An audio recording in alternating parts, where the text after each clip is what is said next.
Hello mga kaikit! Yes, naimbagal daw tayo manan mga kaikit, and for today's video, ang lulutuin natin ay miswa with patola mga kaikit, but super duper dry mga kaikit ang miswa na niluto ko mga kaikit. So let's prepare. Igisa natin ang bawang, pag-brownin ng maigi mga kaikit, and then next ay ilagay natin ang sibuyas.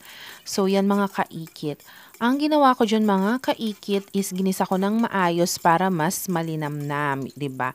Every time na magigisa tayo ay gisahing mabuti para luminamnam ang niluluto nating mga pagkain mga kaikit. So next ay inilagay ko yung kikiam dyan mga kaikit kasi yan lang yung available na pagsagpaw mga kaikit. So next ay ilagyan natin ng 2 cups of water mga kaikit. So ang akala ko mga kaikit is marami na yung 2 cups of water na nilagay ko para sa miswa. Dinagdagan ko na rin siya ng chicken cubes as well as yung paminta mga kaikit.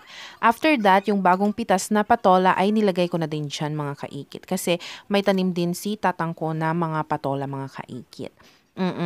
So yan, pakuluin lang natin siya ng maayos mga kaikit. Afterwards ay ilagay natin yung miswa. Hindi ko alam kung ilan na yung nilagay kong miswa dyan mga kaikit, pero mga 4, 5, jack sure mga kaikit.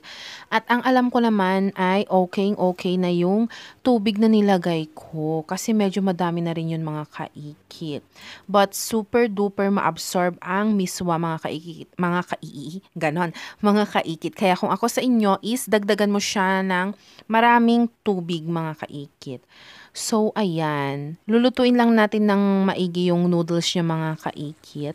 So, pakukuluin lang natin siya. So, kung titignan nyo naman is okay pa naman yung tubig niya dyan mga kaikit, diba?